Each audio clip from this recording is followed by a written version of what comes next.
इस वक्त दो बड़े मसले हैं। एक तो अमेरिका के पुजारियों को लगता है कि अमेरिका को कभी शिकस्त नहीं हो सकती, जो अमेरिकी टाउट हैं। अमेरिका हमेशा सुपर पावर रहेगा। दूसरा, पाकिस्तान में जर्नैलों के पुजारियों का मानना है कि जर्नैल ही हमेशा पाकिस्तान पे हुकूमत करेंगे। ये दो स्कूल ऑफ थॉट्स हैं। पुजारियों का मानना है कि जर्नैल ही हमेशा पाकिस्तान पे हुकूमत करेंगे, लिहाजा अमेरिका व जर्नैलों दोनों से बनाकर रखने की जरूरत है। इन दोनों में से किसी एक की खुशामद चापलूसी वो जरूरी है, लिहाजा अमेरिका व जर्नैलों दोनों से बनाकर रखने की जरूरत है। और दर हकीकत पाकिस्तान की सारी सियासत और रियासत इसी नजरिए के इर्द गिर्द घूमती है। यही वजह है कि एक तरफ ईरान को मशवरे दिए जा रहे हैं कि अमेरिका की तमाम शराइत मान लो, तो दूसरी तरफ इमरान खान से कहा जाता है कि जर्नैलों से माफी मांग लो, बैत कर लो। अब तीसरा मसला यह है कि न तो ईरान मान रहा है न ही इमरान खान मान रहा है। यानी इस वक्त इमरान खान और ईरान एक ही नजरिए के पैरोकार हैं। ईरान और इमरान दोनों अल्लाह को सबसे बड़ी ताकत मानते हैं और उनका अकीदा है कि अल्लाह के सिवा किसी से डरना दरअसल शिर्क है। अमेरिका और जर्नैल दोनों के पास इस तीसरे मसले का कोई हल नहीं है, कोई इलाज नहीं है, इसलिए सब कुछ रुका हुआ है। यानी वो अल्लाह को सबसे बड़ी ताकत मानने के लिए तैयार नहीं है, ना जर्नैल और ना अमेरिका। बिस्मिल्लाहिर्रहमानिर्रहीम। मेरा नाम महमूद नियादी है। अस्सलाम वालेकुम वरहमतुल्लाहि वबरकातुहू। आप लोग जानते होंगे कि आज 22 अप्रैल 2026 की तारीख है और दिन है बुध का। आज का जो वीलॉग है वो थोड़ा हटकर है, क्योंकि पाकिस्तान में जो टाउट है, जो टट्टू है, जो टटपुंजिया है, वो उठता है और वो कहता है कि जनरल आसिम मुनीर कभी वो सलाउद्दीन अयूबी बन जाता है, कभी तारिक बिन ज़ियाद बन जाता है और कभी राना सनाउल्लाह के बकौल हजरत खालिद बिन वलीद तक पहुंच जाता है। आज आपको एक जर्नैल की मुख्तसर बीती सुनानी है। नजमुद्दीन अयूब का ये बेटा, जिसका नाम मोहम्मद यूसुफ था, बाद में ये सुल्तान सलाउद्दीन अयूबी के नाम से मशहूर हुआ।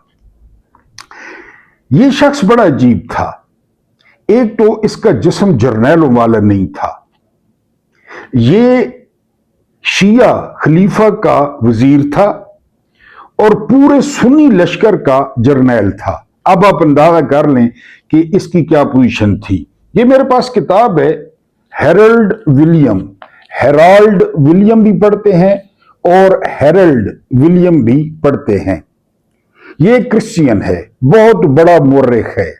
ये उसने किताब लिखी है, उसने इसलिए मुंतखब की है कि कोई मुसलमान तो तारीफें ज़ाहिर करेगा।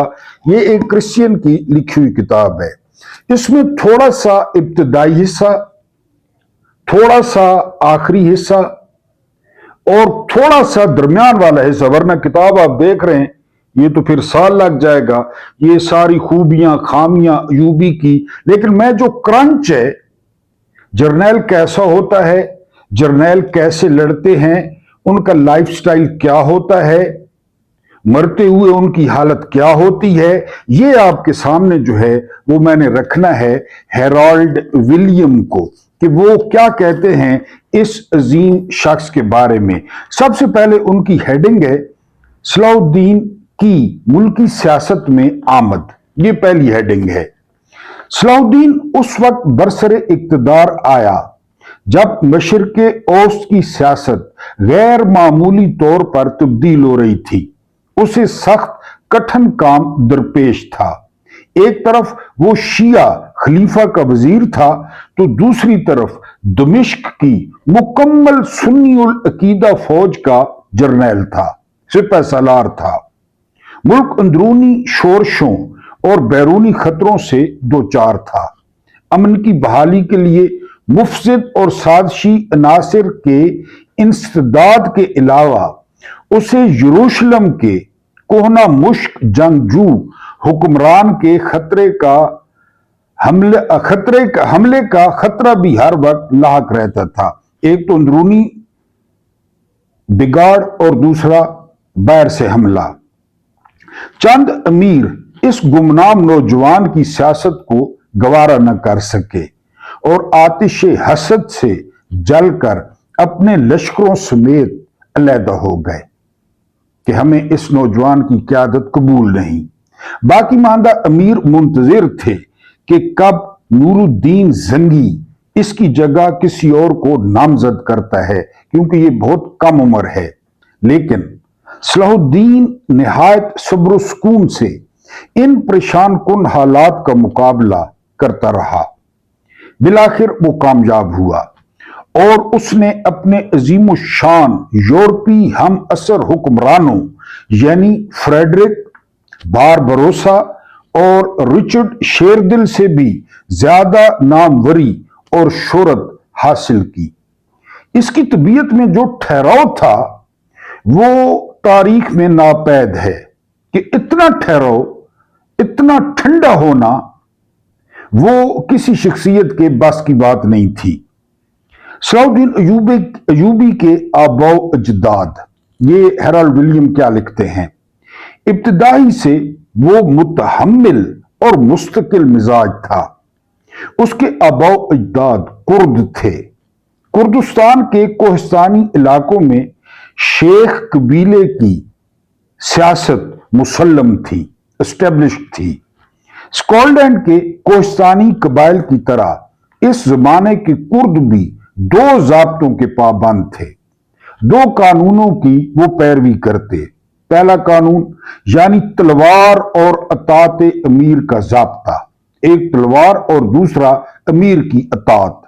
वो अरबों के मिसाल थे, वैसे ही लांबे, पतले, बलाकोश, मेहनती और जज्बाती, ये उनकी खूबियां थीं।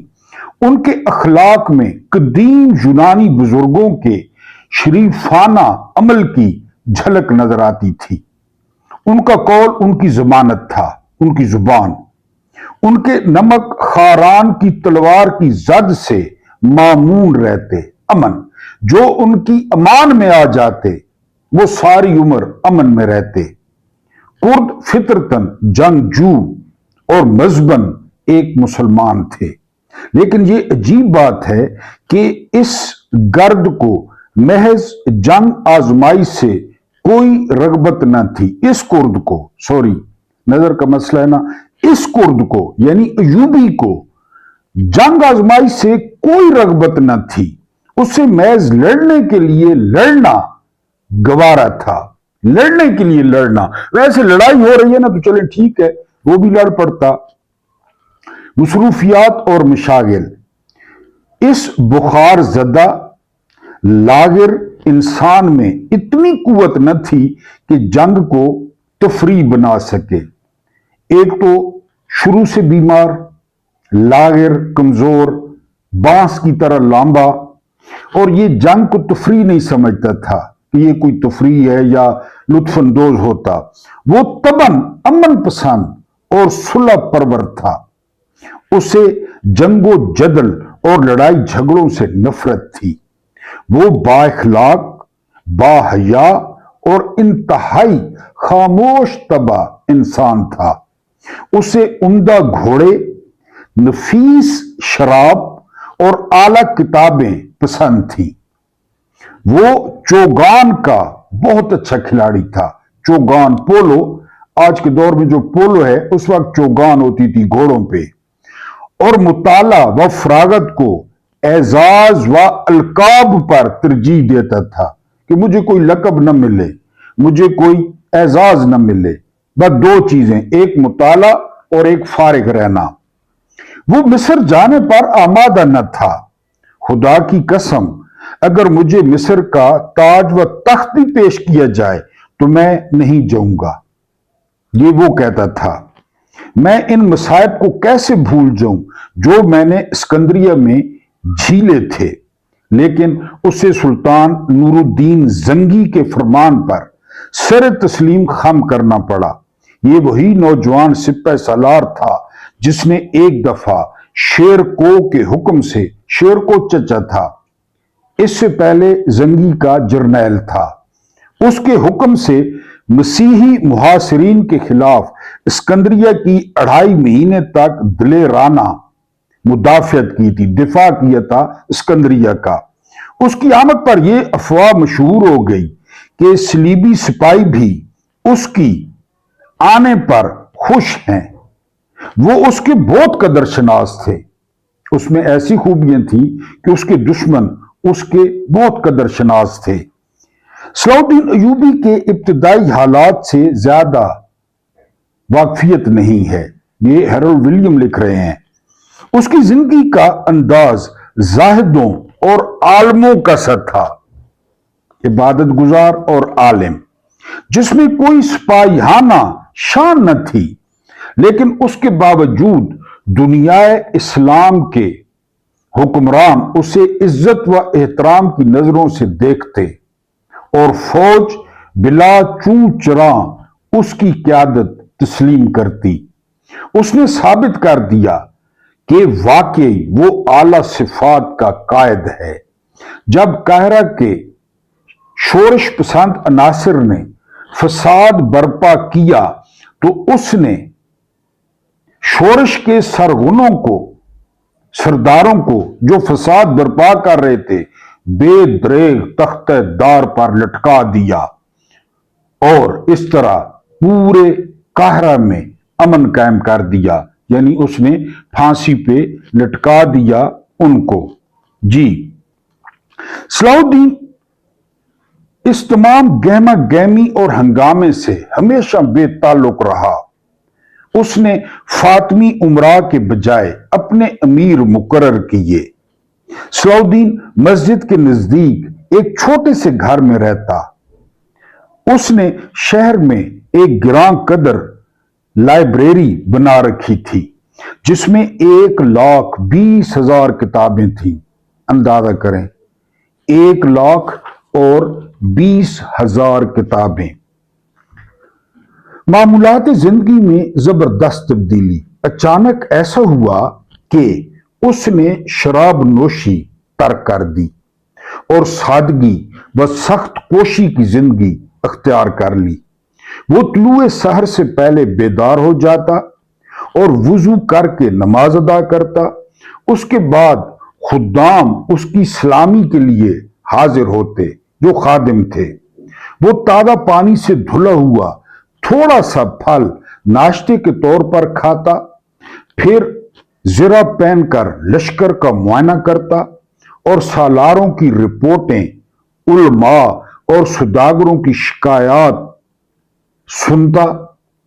उनके रुखसत हो जाने के बाद वो घोड़े पर सवार होकर हस्बे मामूल मुआयने के लिए निकल जाता और धूप की गर्मी तेज होने से पहले पलट आता। मुआयने के बाद वो वकार का पैकर मालूम होता, लंबा पतला नौजवान, तीर की तरह सीधा। उसकी आंखों में पुरसकून और फिक्र अंगेज चमक होती। उसकी फौज, उसकी सर पर सफेद अमामा होता और वो स्याह जुब्बा पहनता। स्याह जुब्बा। उसकी कमरबंद में अरबी तलवार आवेजा होती। तलवार का दस्ता सोने का होता। उसके अस्तबल में खालिस अरबी नस्ल के घोड़े हिनहिनाते। घोड़ों की लगामें और साजो सामान सोने और चांदी के सिक्कों से झिलमिल करते। ये इब्तदाई जिंदगी है। जर्द वर्दियों में मलबूस मुहाफिज दस्ते उसके गिर्द घेरा बनाकर चलते। जुलूस के आगे सवार चांदी के नकारे बजाते चलते और नंगे पांव दौड़ते हुए सुडानी सिपाही बुलंद आवाज से पुकारते, अल मलिकुल नासिर तशरीफ लाते हैं। मलिकुल नासिर خطاب دیا گیا تھا خلیفہ کی طرف سے جو ہے نا وہ صلاح الدین ایوبی کو۔ اب آگے آئیں، یہ میں آپ کو آخری حصہ درمیان میں سناتا ہوں، لیکن آخری حصہ پہلے آپ کے سامنے، ان میں سے کون سی صفت وہ جنرل عاصم منیر میں ہے وہ آپ نے خود ڈاٹ کنیکٹنگ کرنی ہے۔ 3 مارچ 1193 کو ملک الناصر سلطان صلاح الدین ایوبی نے وفات پائی۔ 3 مارچ 1193۔ بہاؤالدین شداد کو اس المیے کا پہلے سے خدشہ تھا۔ یہ بڑا گہرا دوست تھا بہاؤالدین شداد ایوبی کا بچپن کا، لیکن اس روز ان پر غم و الم کا پہاڑ ٹوٹ پڑا۔ دمشق میں صف ماتم بچھ گئی، دکانیں بند ہو گئیں اور بازاروں میں سناٹا چھا گیا۔ آج وہ عظیم انسان موت کی آغوش میں سو گیا تھا، جس نے 20 سال تک دنیا اسلام کی نہایت ثابت قدمی سے قیادت کی تھی۔ سفید کفن میں لپٹے ہوئے جسد خاکی کے گرد قاری اور حفاظ قرآن خوانی میں مصروف تھے۔ ان کے پرسوز اور مترنم لہن میں آنسو گھلے ہوئے تھے۔ قرآن کی تلاوت جاری تھی، جیسے کہ ہمیشہ جاری رہے گی۔ سلطان کی تجہیز و تکفین اور اثاثے، یہ کتنے ڈی ایچ اے تھے، کتنی کمیوٹ ملا، کتنا پینشن ملا، کتنے مربے تھے، یہ سننا ہے۔ سلطان کے بڑے صاحبزادے نے دوپہر کے کھانے پر صدارت کے فرائض سر انجام دیے۔ سلطان مرحوم کی جگہ کسی اور کو دیکھ کر تمام ساتھیوں کے دلوں پر قیامت گزر گئی۔ جب سلطان مرحوم کی تجہیز و تکفین کے اخراجات کی ادائیگی کے لیے صاحب خزانہ وزیر خزانہ سے رقم طلب کی گئی تو معلوم ہوا کہ خزانہ تو بالکل خالی ہے۔ D H A 5، D H A 4، D H A 3 آگے سننا ہے۔ آخری بہاؤالدین شداد لکھتے ہیں، سلطان کے استعمال میں بے شمار دولت اور زرد جواہر ہوتے تھے، لیکن جب وہ فوت ہوئے تو اس کا اثاثہ صرف 47 درہم اور 1 اشرفی تھا۔ 47 درہم اور 1 اشرفی، یہی ثابت کر رہے ہیں رانی، یہی ثابت کر رہا ہے عمران خان، عاصم منیر نہیں۔ اس نے کوئی مکان، مال و اسباب، جاگیردار، مزارع، اراضی یا کسی قسم کی جائیداد یا ترکہ نہیں چھوڑا۔ اس نے جان کے ساتھ اپنا سارا مال بھی راہ خدا میں قربان کر دیا تھا۔ مصر کے قاضی سے رابطہ کیا گیا، جو سب سے قریبی دوست تھے سلطان صلاح الدین ایوبی کے، کہ اب کیا کیا جائے۔ تو مصر کے قاضی وہ کہتے ہیں کہ میں چونکہ بہت قریبی دوست تھا، میرا حق ہے سلطان پر، سلطان کا حق ہے مجھ پہ، تو قاضی صاحب نے وہ جو 1 اشرفی تھی اس کو شامل کر کے چیف جسٹس نے وہ تمام اخراجات تجہیز و تکفین کے جو ہے وہ سر انجام دیے۔ اب مین حصہ، ایوبی کی زندگی کا مین حصہ، وہ آپ کے سامنے پیش کرنے والا ہوں۔ یہ آج سے کوئی 106 سال قبل 1920 کی بات ہے۔ فرانس، امریکہ، برطانیہ اور روس پہلی عالمی جنگ میں فتح حاصل کر چکے تھے۔ عثمانی سلطنت کا خاتمہ ہو گیا اور یروشلم برطانیہ اور شام فرانس کے حصے میں آ گیا۔ شام میں داخل ہونے والی فاتح فرانسیسی فوج کا سربراہ جنرل ہنری دمشق میں ایک مزار کے پاس آ کر رک گیا۔ اس نے مزار پر نگاہ ڈالی اور ایک زہریلی طنز بھری مسکراہٹ اس کے چہرے پر پھیل گئی۔ وہ نیچے اترا اور مزار کی طرف بڑھنے لگا۔ آج اس کا برسوں پرانا خواب पूरा हो गया था। वो तवील अरसे से इसी वक्त का इंतजार कर रहा था। वो आहिस्ता आहिस्ता मजार के अंदर दाखिल होने लगा और एक कब्र के पास आकर खड़ा हो गया। कब्र के पास पहुंचते ही उसके कदम एक लम्हे को डगमगाए कब्र देख के, और उसका दिल धड़कने लगा। कुछ देर पहले तक उसके चेहरे पर जो गुरूर और एतमाद था, उसमें अब वाजे कमी आ चुकी थी और वो कब्र से खौफजदा होने लगा। कब्र से जी उसे महसूस हुआ जैसे कब्र से कोई अनदेखी कुव्वत उसे झंझोड़ रही है कब्र से। लेकिन फिर उसने अपने हवास को काबू किया, अपनी दिलेरी इकट्ठी की और इसके दिल में छुपी नफरत हर किस्म के जज्बात पर गालिब आ गई। उसने कब्र को ठोकर मारी और ठोकर मारते हुए बुलंद आवाज में कहा, उठो सलाहुद्दीन, उठकर देखो, हम वापस आ गए। सलीब ने हिलाल पर फतह हासिल कर ली। तो किधर थे ये जर्नैल, या अब किधर हैं जो ठोकरें मारी जा रही हैं? ये कहकर वो मुड़ा और फातिहाना अंदाज में मजार से निकल गया। अब आप समझ गए होंगे कि वो कब्र मुसलमानों के अजीम सिपह सालार और फातेह यरूशलेम सुल्तान सलाहुद्दीन अयूबी की थी।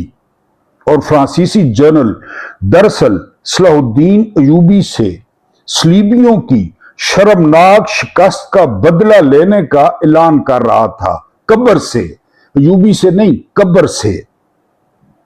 सुल्तान सलाहुद्दीन अयूबी कौन थे? क्या वो जनरल आसिम मुनीर थे या उनकी तरह के दूसरे जनरल थे? और उन्होंने बैतुल मुकद्दस कैसे फतह किया?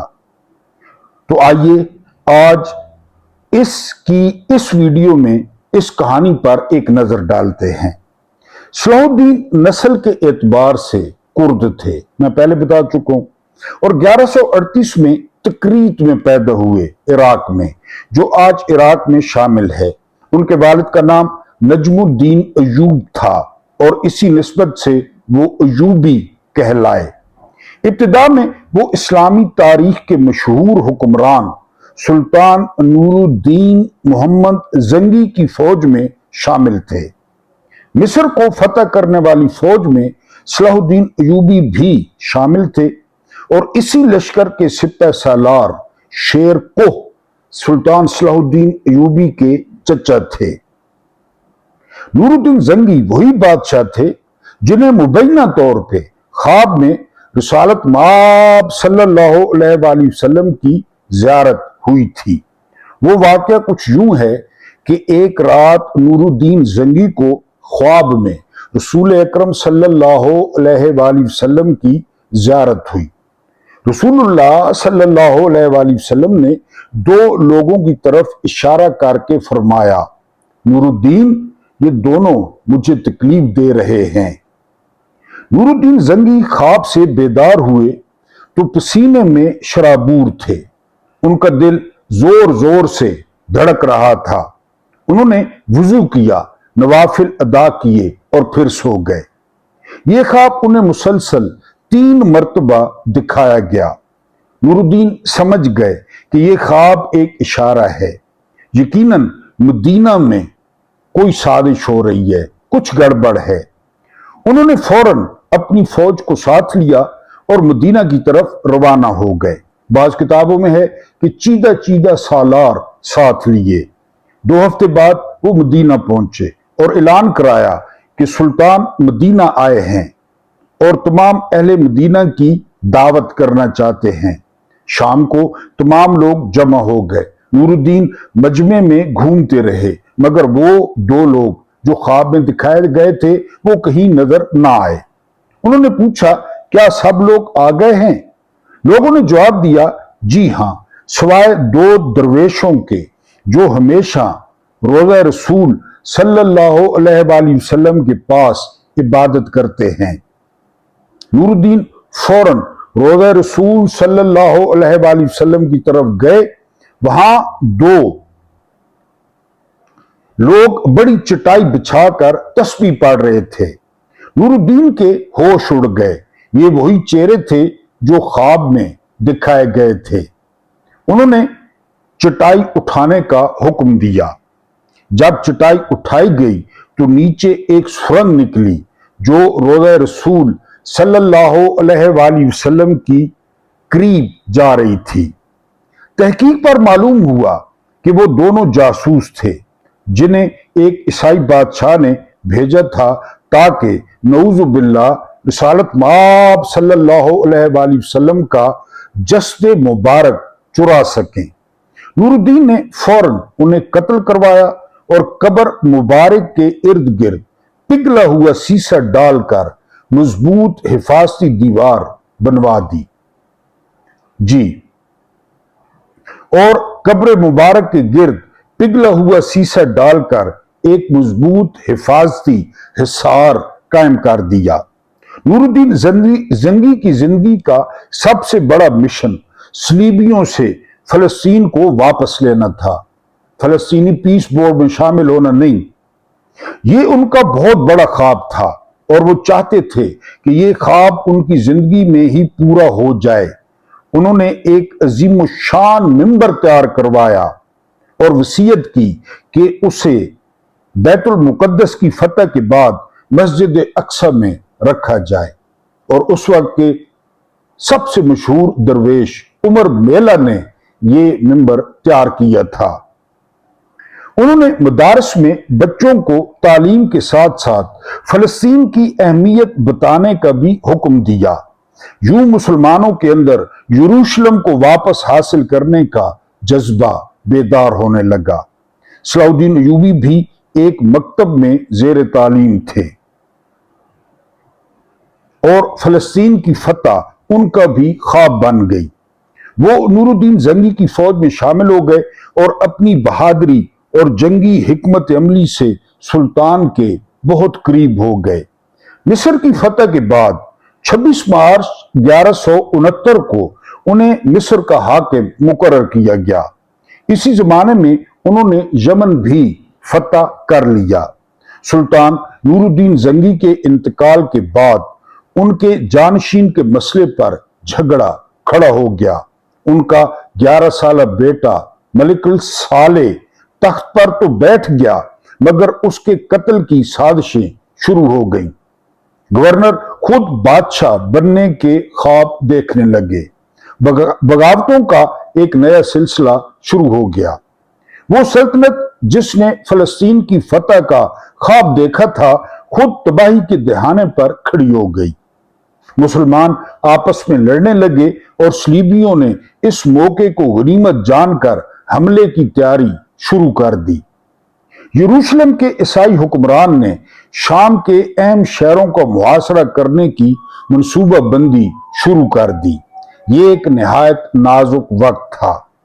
इसी दौरान नूरुद्दीन जंगी की अहलिया इस्मत खातून ने सलाहुद्दीन अय्यूबी को खत लिखा जो इस वक्त मिस्र के हुक्मरान थे। उन्होंने हालात से आगाह किया और कहा कि अगर फौरी इकदाम न किया गया तो सल्तनत बिखर जाएगी और फलस्तीन हमेशा के लिए हाथ से निकल जाएगा। जब ये खत सलाहुद्दीन अय्यूबी को मिला तो वो गुस्से से बिफर गए और उन्होंने जवाब दिया, मैं किसी साजिश को कामयाब नहीं होने दूंगा, मेरा इंतजार करें, मैं आ रहा हूं। सलाहुद्दीन अय्यूबी की आमद की खबर सुनकर साजिशी अनासिर खौफजदा हो गए। उनकी शोहरत पहले ही फैल चुकी थी। जब वो दमिश्क पहुंचे तो बगैर किसी मुजामत के शहर में दाखिल हो गए। साजिशें खुद ही दम तोड़ गई। ये वो लम्हा था जब ताकत नहीं बल्कि किरदार की हुक्मरानी थी। दमिश्क बगैर जंग के फतह हो गया और ये वाज़ेह हो गया कि असल फतूहात तलवार से नहीं बल्कि किरदार से हासिल होती हैं। सलाहुद्दीन अय्यूबी तख्त नशीन हुए और 1182 तक उन्होंने अपनी सल्तनत को बहुत मजबूत और वसी कर लिया। ان کا ایک ہی مقصد تھا، یروشلم کی فتح۔ انہوں نے مسلمانوں کی شکست کے اسباب کا جائزہ لیا اور سمجھا کہ سب سے بڑی وجہ تفرقہ اور کمزور حکمت عملی تھی۔ انہوں نے پہلی مرتبہ ایک باقاعدہ انٹیلیجنس نظام قائم کیا، علی بن سفیان کو اس کا سربراہ بنایا جو دشمن کی معلومات فراہم کرتا تھا۔ یہ ایک جدید اور انتہائی مؤثر نظام تھا۔ دوسری طرف صلیبی صلاح الدین ایوبی کے نام سے خوفزدہ تھے۔ انہوں نے وقتی طور پر ایک معاہدہ کر لیا۔ اس دوران صلاح الدین نے اپنی فوج کو مضبوط کیا، مدارس قائم کیے اور عوام میں جہاد کا جذبہ بیدار کیا۔ یروشلم کا حکمران بلڈون چہارم تھا جو جذام لیپروسی کا شکار تھا۔ وہ جنگ کے خلاف تھا اور جانتا تھا کہ ایوبی کو شکست دینا ممکن نہیں۔ اس کی موت کے بعد حالات بدل گئے۔ رینالڈ نامی ایک ظالم اور بدماش صلیبی سردار طاقت میں آ گیا جو معاہدوں کی پرواہ نہیں کرتا تھا۔